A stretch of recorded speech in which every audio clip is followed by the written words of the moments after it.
صباح الخير.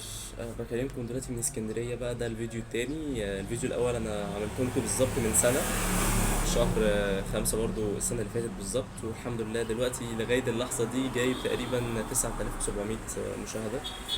وأنا يعني بتمنى إن شاء الله إنكم تعجبوا بالفيديو ده كمان. هنتكلم النهاردة من اسكندرية، هو الساعة 10 الصبح. قبل المحاضرة بتاعتي كده قلت ايه نتكلم عن شوية حاجات مهمة في الدراسة في تركيا، برضه في نفس الموضوع بتاع الدراسة في تركيا.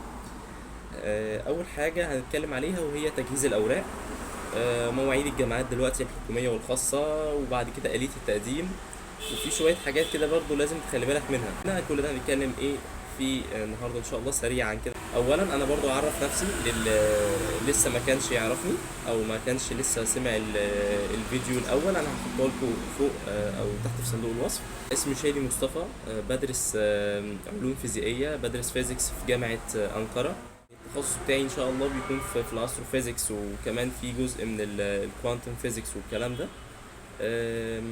انا بقالي تقريبا 4 سنين ونص في تركيا حاليا علشان الدراسه اونلاين. فانا حاليا في مصر. قلت برضو ان انا لازم اطلع لكم في الوقت ده، وقت مهم جدا من التقديمات يعني لازم عند كل طلاب طبعا هتلاقي في نقطه كده لازم تتكلم فيها. فاول حاجه هي تجهيز الاوراق. طيب تمام، احنا زي ما قلنا في الفيديو الاول، لو انت متفرجتش عليه ممكن تطلع تتفرج عليه، لان هو في حاجات شامله جدا. يعني في ايه الفرق ما بين الجامعات الحكوميه والخاصه وهكذا. فدلوقتي لو احنا هنتكلم عن تجهيز الاوراق، انت محتاج علشان تقدم على جامعه حكوميه او على خاصه الشهاده بتاعتك، تمام، تكون مترجمه وموثقه، مترجمه طبعا للغه التركيه وموثقه. والباسبور يكون مترجم وموثق، ومش كل الجامعات بتحتاجه يكون مترجم وموثق. يعني ممكن الباسبور لانه اصلا فيه انجلش، فممكن الجامعات الخاصه تقبله عادي، لكن هي الجامعات الحكوميه ممكن بتطلبه ونايلر بترجمه ده. يعني عامة يكون موثق ويكون مترجم. وبتحتاج الصورة الشخصية بتاعتك، حاجة عادية خالص. وبعد كده بقى ايه المعلومات بتاعتك اللي انت هتملي بيها اصلا الابلكيشنز، او لو حد مثلا هيقدم لك بتديله المعلومات بتاعتك وبيقدم لك الشهادة بتاعتك دي. طب انا دلوقتي لو في تالتة ثانوي زي ما انا قلت، تقدر انت تقدم بشهادة تانية، لان انا في تالتة دلوقتي وممكن اخلص متأخر. اعمل ايه؟ تقدر عادي تقدم بتانية، مفيش اي مشكلة خالص. وبعد لما تتقبل ان شاء الله بتروح تتسلم الشهادة بتاعت تالتة عادي، ولا اي حاجة خالص، مفيش اي مشكلة خالص من النقطة دي كده نعمل عليها علامة صح. طيب سواء شهادة تانية او شهادة تالتة انت بتاخدها اصلا من الادارة، صح؟ لو انت بتاخدها من الادارة او الاصلية طبعا كشهادة تالتة، بتتأكد بس ان عليها الختم بتاع الادارة. وبعد كده بتروح بيها على الخارجيه، مكتب تنسيقات الخارجيه، وزاره الخارجيه في المدينه اللي انت قاعد فيها، اسكندريه، القاهره. بعد كده انت بتعمل ايه؟ بتبعتها للمترجم المعتمد للسفاره او القنصليه على حسب. القاهره برضو ان هو في تركيا، في القاهره او في اسكندريه، تمام. هو بيترجمها لك، وبعد كده بتوديها للسفاره او القنصليه بيختموا عليها. او احنا مثلا انا مترجم شغال في الترجمه، تقدر انت تبعتها لي مثلا صورة بس منها، مفيش مشكلة، بعد ما تختمها من الخارجية أنا بترجمها لك وبوثقها لك من تركيا، من النوتر أو اللي هو بيغني عن الختم بتاع السفارة. وبتكون أقل في المصاريف يعني. للأسف حصلت مشكلة في الفيديو، فهنضطر إن احنا نكمل النقط الجاية دي من خلال الفويس هنا. إن شاء الله ما يطولش. طيب احنا كنا نتكلم عن المواعيد. دلوقتي مواعيد الجامعات الحكومية بدأت إن الجامعات تفتح من حوالي شهر، شهر ونص. وفي جامعات طلعت النتائج بتاعتها، وفي جامعات لسه شغالة حاليا فاتحة التقديم، أكتر من حوالي 10 جامعات. وفي جامعات هتطلع النتائج بتاعتهم آخر الشهر ده، الأسبوع الجاي تقريبا، زي جامعة بورصة التقنية، وزي جامعة مثلا هيتيت اللي هي فاتحة برضو التسجيل حاليا. فالمواعيد بتاعت الجامعات لسه فاتحة لغاية مثلا نقول شهر 8. وفي منهم برضو اللي بيكمل لشهر 9 قبل ما بتفتح الجامعات بكام يوم مثلا. دي حاجة. الجامعات الخاصة على طول فاتحة التسجيل بتاعها، حتى برضو أيام الفصل الأول، السمستر الأول وأواخر السمستر التاني برضو بتبدأ إن هي تفتح باب التقديم. فتقدروا إن انتوا تقدموا عادي في أي وقت انتوا عايزينه على الجامعات الخاصة. ولكن الجامعات الحكومية بالأوقات بتاعتها، كل جامعة ممكن تفتح مفاضلة، مفاضلتين، 3. في معظم الجامعات بتفتح أكتر من 6 7 مرات في نفس طبعا السيزون اللي احنا فيه دلوقتي. طيب آلية التقديم، ودي اللي احنا كنا برضو عايزين نتكلم عليها. آلية التقديم انت مفروض مثلا بتبقى عايز تقدم على 10 جامعات، 15 جامعة حكومية. موضوع برضو ان الجامعة بتكون زي ما احنا قلنا في الفيديو برضو اللي فات، الجامعات بتكون المفاضلات، الجامعات الحكومية طبعا بمعنى أصح، بتكون الاحتمال بتاعها ان انت تتقبل 50% والرفض برضو 50%. يعني مفيش حاجة اسمها القبول في الجامعات الحكومية بنسبة 100%، حتى لو انت جايب 100% اصلا في الشهادة الثانوية بتاعتك. طبعا لان القبول على معايير كتيرة جدا احنا اتكلمنا برضو عنها في الفيديو اللي فات. فانت مثلا بتبقى عايز تقدم على جامعات كتيرة جدا عشان تزود فرص قبولك، بس في نفس الوقت برضو في ناس ممكن ما يبقاش عندهم الخلق اللي هو يقدم على مثلا 10 جامعات. التقديم سهل، وممكن انت برضو تتواصل معايا عشان اساعدك في ان انت تسجل لنفسك.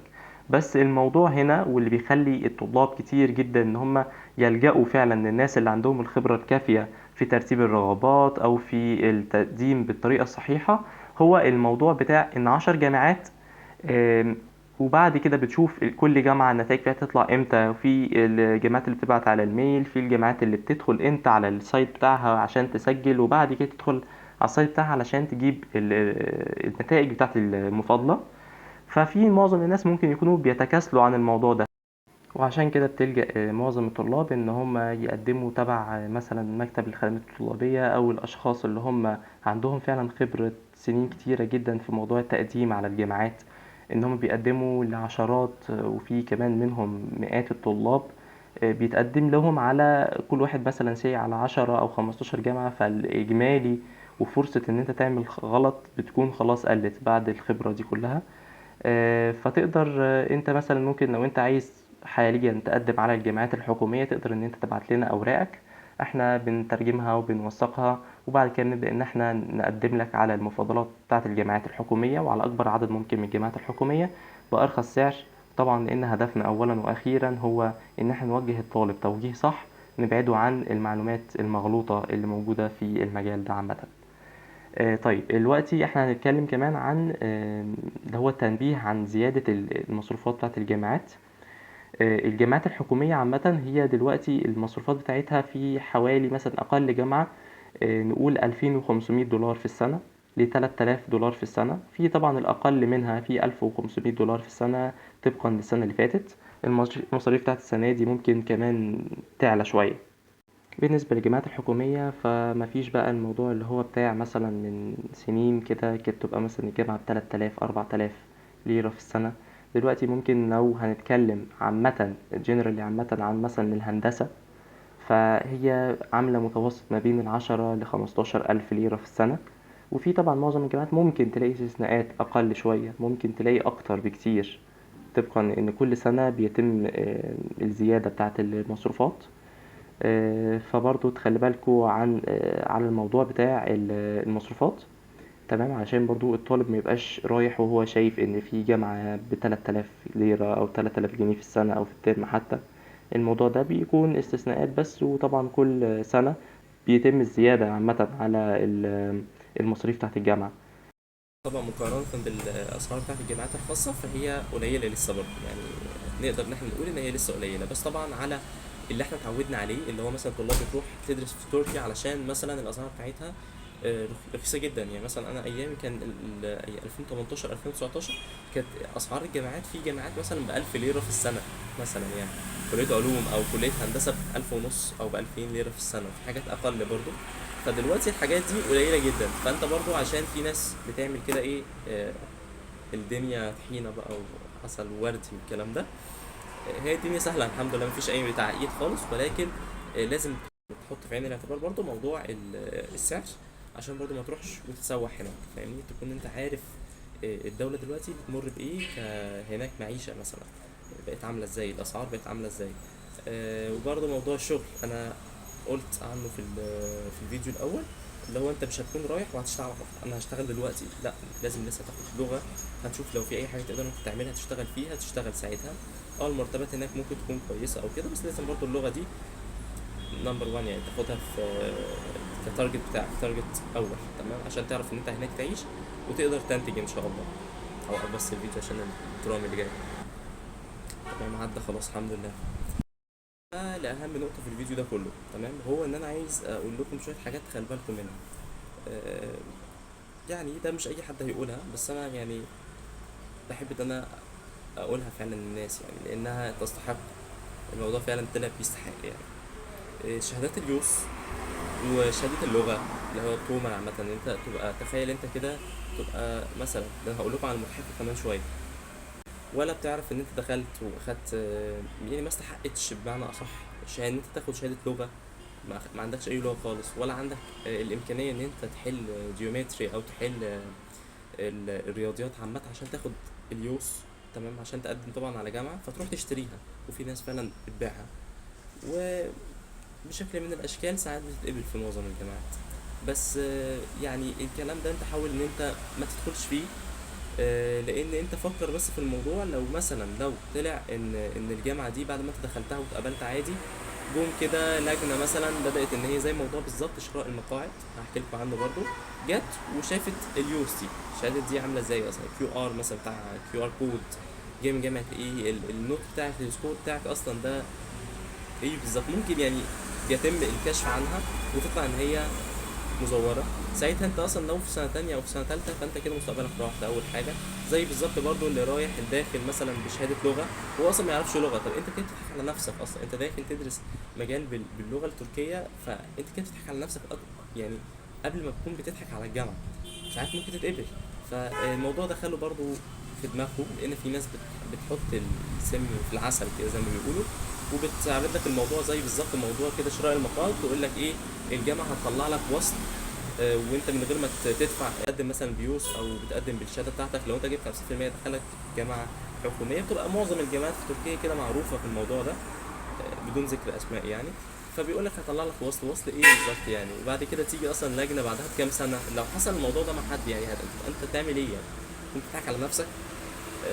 لو جت لجنه مثلا وقعدت وشافت الملف بتاعك ولقيت ان هو لا مزور اصلا، انت داخل الجامعه دي ومن غير ما تستحقها يعني، ما حصلش المفاضله، عمليه المفاضله علشان تقدر تقول للناس ان انا داخل بمفاضله، فبعد كده انت مستقبلك راح. في معظم الناس ممكن تترفد اصلا من الجامعه خالص، ده طبعا ده الاكيد، وبتاخد بلوكما من تركيا او الكلام ده يعني، الكلام ده عامه يعتبر تزوير طبعا.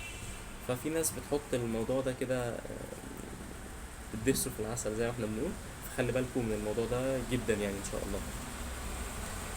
برضو بقى في حاجه دي اللي ضحكتني قوي يعني، في حد تواصل معانا وكان بيقول ان هو عايز يقدم لابنه او لبنته وهو على الجامعة، تمام، هو عايز يشتري مقر، احنا مش شغالين في المكان ده خالص يعني، احنا مش شغالين في الموضوع ده خالص، مفاضلات بس، منحة بس تقدم لك، بنساعد لك نعمل الكلام اللي انت ممكن تعمله، اللي هو بتقدم على ابلكيشن مثلا بتاع جامعة او كده.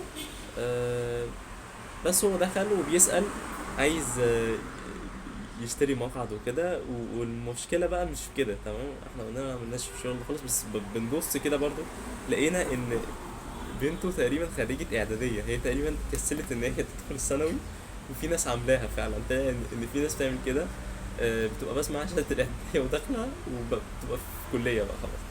هي دي مصيبة اصلا، ده زي بالظبط كده موضوع اللغة، ان هو انت داخل بدون شهادة لغة اصلا، انت داخل اصلا بدون ما يشوف حاجة في الرياضيات، ما يشوف اي حاجة اصلا.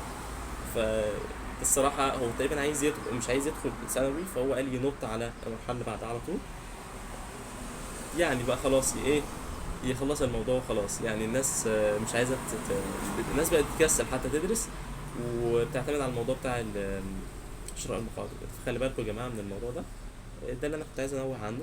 شهادة اليوس يعني حرام، ادرس احسن وخدها يعني انا مثلا ما اقبلهاش، انا خدت الحمد لله شهادتين لغة من جامعتين مختلفتين، جامعة زونجلداك وجامعة انقرة، يعني ما اقبلش ان انا الصراحة بدون ما اعرف لغة ان انا ادخل في مكان مش ما استحقوش يعني. برضو شراء المقاعد والكلام ده.